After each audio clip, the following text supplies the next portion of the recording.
When the blizzard that struck on January 15th, 1841 finally cleared 3 days later, neighbors made their way through deep snow to check on the Whitmore family, parents George and Elizabeth, and their 3 children aged 9, 6, and 4, expecting to find them tired from confinement, but otherwise well. Instead, they found George and Elizabeth in a state of profound distress that had nothing to do with physical hardship, and everything to do with what had happened to their children during the 72 hours the family had been sealed inside their cabin. The children were alive, were unharmed, showed no signs of illness or injury, but they had stopped speaking on the 2nd day of the storm and had not spoken again even after the storm ended. They had stopped playing, stopped moving unless directed, stopped responding to their parents' questions or commands beyond minimal compliance. They sat together in silence, stared at nothing, and showed no recognition of the world around them beyond basic survival behaviors: eating when food was given, sleeping when exhaustion overcame them, existing but not engaging with existence in any way that suggested consciousness extended beyond autonomic function. Welcome to this journey through one of the most disturbing cases of storm-induced psychological break ever documented in frontier records. In the years when winter storms could seal families inside cabins for days at a time, when children confined to small spaces sometimes developed cabin fever or showed signs of stress from isolation, when parents understood that some behavioral changes during confinement were normal responses to abnormal conditions, there lived a family whose children stopped being children during 3 days of blizzard. Not gradually, not with warning, but suddenly and completely, leaving their parents with 3 small bodies that breathed and ate and slept, but that showed no spark of the personalities that had animated those bodies before the storm arrived. Leave a comment where you're watching from as we trace the line between normal stress response and something that exceeded all frameworks for understanding what prolonged confinement could do to young minds. This video is a work of fiction created solely for entertainment purposes. Any resemblance to actual persons, living or dead, is purely coincidental. Before we enter that cabin and watch 3 days transform children into something else, consider what storm confinement meant for frontier families and why parents understood that keeping children occupied during extended isolation was not merely about preventing boredom, but about preventing the kind of psychological deterioration that small spaces and forced inactivity could create. Children needed stimulation, needed activity, needed engagement with tasks and play and interaction that kept their minds functioning in ways that prevented retreat into states where external world became irrelevant and internal world became consuming. Most families managed this successfully through storm confinement. Parents told stories, created games, assigned small tasks that kept children engaged, maintained routines that provided structure, and prevented the kind of listlessness that could develop when days stretched without variation or purpose. Children emerged from storms tired and restless, but fundamentally unchanged, ready to resume normal activity once confinement ended. But occasionally something went wrong.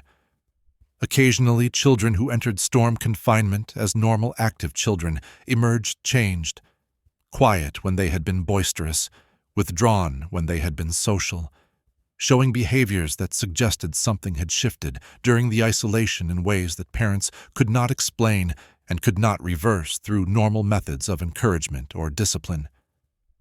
These cases were rare, were difficult to document because they involved subjective assessments of personality change and were generally attributed to individual temperament or to stresses that would fade with time and with return to normal routine. The Whitmore case was different because it involved not one child showing changed behavior, but 3 children stopping simultaneously. Not gradual withdrawal, but sudden cessation. and not changes that faded with time, but changes that persisted through weeks and months after the storm that created them had ended. George and Elizabeth Whitmore had lived in their cabin approximately 12 miles west of what would eventually become Willow Springs, Missouri, since 1838. They had 3 children, Margaret, age 9, Samuel, age 6, and Joseph, age 4, who were described by neighbors as normal, active children, showing the energy and curiosity that healthy children showed.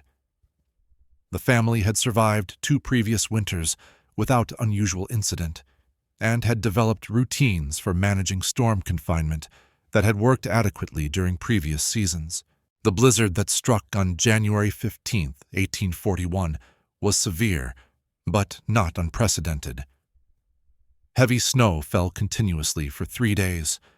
Wind created drifts that buried the cabin to its windows, and temperatures dropped low enough that the family remained inside maintaining fire and waiting for conditions to moderate. The Whitmores had adequate supplies, had sufficient firewood, and had no reason to expect that this storm would create difficulties beyond the normal challenges that winter confinement created. The first day, January 15th, was manageable. The children showed the restlessness that confinement created, but remained engaged with the activities their parents provided. Elizabeth later told neighbors that the children had been active during the first day, had played together, had responded normally to direction, and had shown no signs of distress beyond the usual complaints about being unable to go outside. The second day, January 16th, began normally. The children woke, ate, breakfast, and began the day as they had begun the previous day. But sometime during the mid-morning hours of January 16th, something changed. Elizabeth was working at preparing food while George maintained the fire. The children were playing together in the corner of the cabin, where they had been playing since the storm began. Elizabeth noticed that the cabin had become quiet, unusually quiet, given that 3 children had been playing moments before. She looked toward the corner where the children sat. They were still sitting where they had been sitting, but they had stopped playing. They sat motionless, staring at the wall, not speaking, not moving, not responding to the sounds around them. Elizabeth called to them. They did not respond. She called again, louder. No response. She walked to where they sat and spoke directly to them, asking what was wrong, asking why they had stopped playing. Margaret, the oldest, turned her head slowly to look at her mother, but her eyes seemed to look through Elizabeth rather than at her, and she said nothing. Elizabeth touched Margaret's shoulder, shook it gently. Margaret continued to stare with that empty gaze that suggested presence without awareness. Elizabeth tried the same with Samuel and Joseph, calling their names, touching them, attempting to elicit some response that would indicate they were hearing and processing what was being said to them. They moved when touched, turned when directed, but showed no recognition, no engagement, no indication that they understood or cared what was happening around them. George came to see what was concerning Elizabeth. Together they tried to reach the children, speaking to them in various tones from gentle to firm, asking questions, giving commands, attempting to provoke some reaction that would break whatever state the children had entered. The children complied with physical directions. They would stand if pulled to standing, would walk if led by the hand, would sit if pushed into sitting position, but showed no voluntary action, no speech, no sign that consciousness extended beyond minimal response to direct physical manipulation. The silence was profound. 3 children who hours before had been playing and talking and showing all the normal behaviors of childhood now sat mute, showed no interest in anything around them, and demonstrated only the most basic responses to stimuli that required response. George and Elizabeth spent the remainder of January 16th trying to understand what had happened and trying to restore their children to normal function. They attempted every approach they could think of, speaking gently, speaking firmly, offering favorite foods, suggesting favorite activities, holding the children, separating the children, doing everything that parental experience suggested might break whatever state had overtaken them. Nothing worked. The children remained silent, remained still, remained present in body but absent in every way that mattered. By evening of January 16th, George and Elizabeth were deeply frightened. They had no framework for understanding what they were witnessing. Children became ill. That was understandable. Children became injured. That could be treated. But children simply stopping, becoming empty vessels that breathed and existed, but showed no spark of personality or consciousness beyond autonomic function, was something neither parent had encountered or heard of encountering. The third day, January 17th, brought no improvement. The children remained in their silent, withdrawn state. They ate when food was given to them, moving their hands to their mouths with mechanical precision. They slept when exhaustion overcame them, lying down where they were told to lie. But they showed no voluntary action, no speech, no indication that they were experiencing the world around them in any way that involved thought or feeling or recognition. Elizabeth tried constantly through the third day to reach them. She held each child, spoke to them about memories they shared, about activities they had enjoyed, about anything that might trigger recognition or response. The children tolerated being held, but did not respond to it.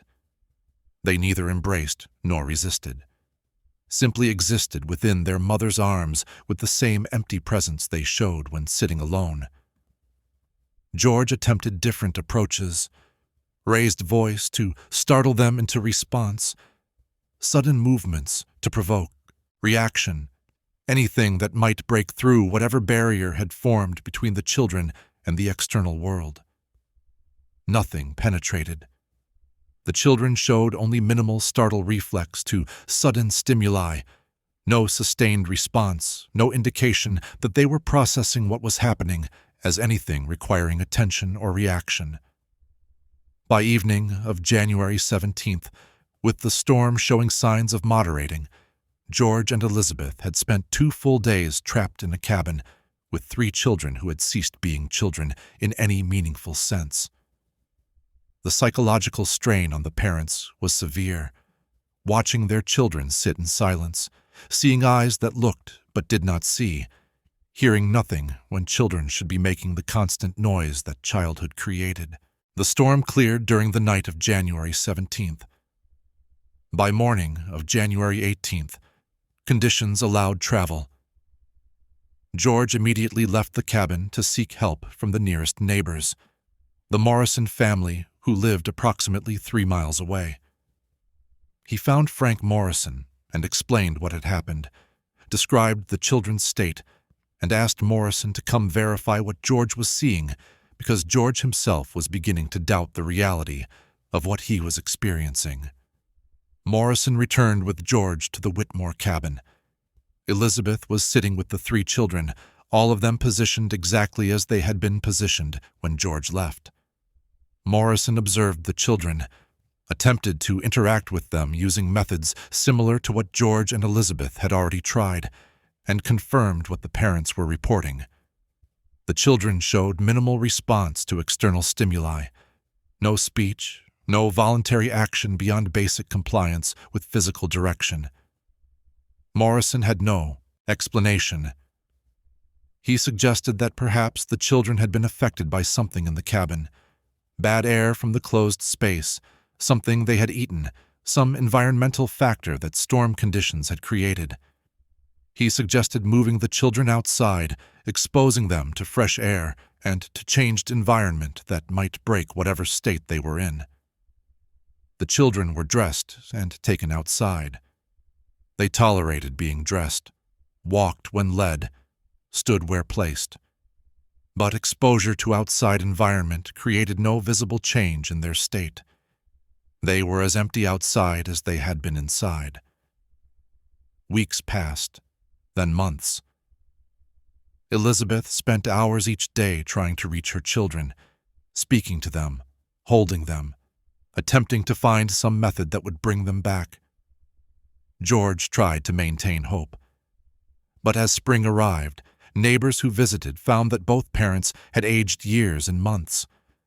Some who had children of their own noticed the silence in the Whitmore cabin, the absence of the constant noise that children made, and found themselves listening more carefully to their own children during storms, as if silence itself had become something to fear.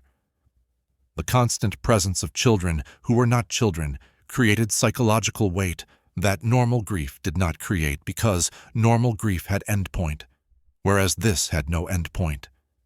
The children were alive, and therefore could not be mourned, but were gone, and therefore could not be reached. Some neighbors suggested that the children be sent elsewhere, but the parents refused. These were their children. Changed or not, they remained their responsibility. The Whitmore children never recovered. The case became known among frontier families as a cautionary tale whose lesson was unclear. We have reached the end of this journey through one of the most disturbing examples of what storm confinement could do when something went wrong in ways that exceeded all understanding. 3 children who stopped being children during 72 hours of blizzard, leaving their parents with bodies that lived, but minds that had gone somewhere else and never returned. If you've made it this far on this journey through territory where children can stop being children without warning and without explanation, consider subscribing to Commute Tales for more stories that explore the boundaries of what isolation can do to human consciousness. Leave a comment sharing your thoughts on what might have caused the children's state. And if this story resonated with you, a like helps bring these narratives to more people. Until our next journey, remember that somewhere in the Ozark Plateau, 3 children once sat together in a cabin during a blizzard and stopped speaking, stopped playing, stopped being anything beyond bodies that breathed, and that those 3 children remained in that state through all the years that followed, proving that sometimes what storms take cannot be returned, even after the storms end, and even when everything that should make recovery possible remains present except the spark that makes children children.